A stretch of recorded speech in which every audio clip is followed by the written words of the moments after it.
Remember that time there was this guy, his name was Judge Brett Kavanaugh, and there's a trial in the Senate, not a trial, it was a hearing for him, right? A confirmation hearing for him in the Senate, in the Judiciary Committee, and everything was going fairly swimmingly. In fact, I was not particularly high on Judge Brett Kavanaugh as a Supreme Court pick. I thought he was too wishy-washy. I was suspicious that he was not going to be as originalist as a Justice Thomas, for example.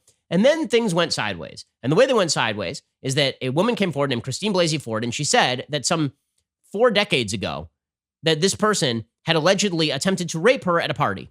And nobody came forward with any corroborating details. She herself could not say the night. She herself could not say where it was. She herself improperly named the people who were there, all of whom denied having been there. Her allies attempted to pressure some of the witnesses at this thing. That did not stop Alyssa Milano, star of the magnificent, unparalleled TV show Charmed.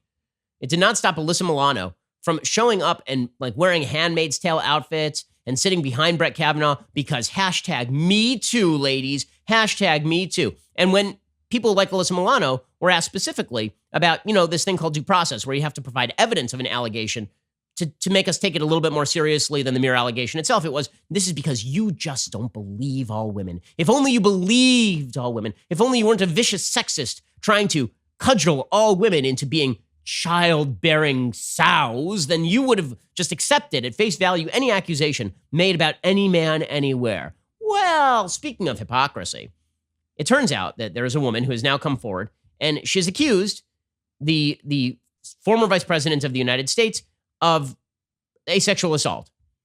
Right? So this woman, his name is Tara Reade, not the actress, different person. She was an intern for Biden's office, and she alleges that Biden basically pushed her up against a wall and then tried to go under her skirt and actually touched her genitals forcibly. And then when she told him not, then he sort of backed off. Well, Alyssa Milano is a big backer of Joe Biden. And she did a radio show yesterday in which she explained why she had not spoken out about the sexual assault allegation. It turns out that believe all women goes completely by the wayside as soon as it's somebody that she likes. So here was Alyssa Milano explaining why she was not going to give any credence to the allegations. The obvious answer is she's not giving credence to the allegations because she doesn't like the allegations. I believe that even though we should believe women, and that is an important thing, and what that statement really means is for so long, the go-to has been not to believe them. So really we have to sort of societally change that mindset to believing women. But that does not mean at the expense of not, giving men their due process. What now? Wait, did she just stumble over due process? It's like she was walking along the road and there was a due process right there, and boom, she just stumbled right upon it. Who could have suggested long ago that due process would have been a good idea? Well, not Alyssa Milano, right? She actually continued. She said, investigate situations. It's got to be fair in both directions. So I've been very vocal about Biden and my support for him. I've known him for a long time. I did my due diligence because part of it was that. The article that sort of stood out to me was that Time's Up decided not to take the case. Well, so what if Time's Up decided not to take the case? Does that mean that the woman is lying? What interest does she have in lying? We were told that Christine Blasey Ford had no interest in making things up, that there was no possibility she was misremembering, that there was no possibility at all that memories from 40 years ago are vague or confusing or anything like that. It was crystal clear in her memory, and other allegations, which required lawyers to basically convince people to go out and say things. Right? There's another allegation where a woman had to meet 6 times with her lawyer in order to accuse Brett Kavanaugh of something. That was perfectly good evidence that Brett Kavanaugh was indeed a rapist. Right? She says, I don't just feel comfortable throwing away a decent man I've known for 15 years in this time of complete chaos without there being a thorough investigation.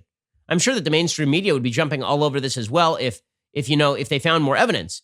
So I'm just staying quiet about it. I sent the Me Too tweet over 2 years ago. I never thought it would be something that was going to destroy innocent men, right? We don't want that to happen either. So we have to find this balance in the Believe Women movement and also giving men their due process, realizing that we're destroying lives if we publicly don't go through the right steps in order to find out if an accusation is credible or not. Okay, in September 2018, here's what she had to say, Alyssa Milano. Let me be as clear as possible. I believe Christine Blasey Ford. I demand our senators vote to reject Brett Kavanaugh as the next justice on the Supreme Court. Every person who refuses to loudly and openly reject Brett Kavanaugh's nomination is telling every generation of Americans that an alleged abuser's career is more valuable than a survivor's humanity. The highest court in our land is no place for an alleged sexual offender to sit. How about the White House? How about the White House? Is that a good place for an alleged sexual offender to sit?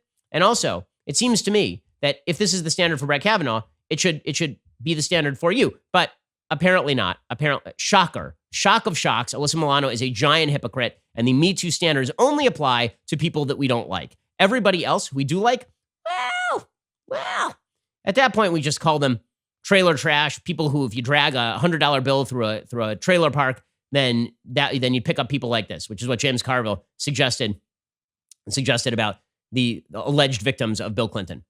So yes, Me Too and due process. Alyssa Milano rediscovering due process, pretty delicious. Did you know that every like on this video creates one additional leftist tier? Don't ask me why. That's called science. To take advantage of this amazing opportunity, hit the like button.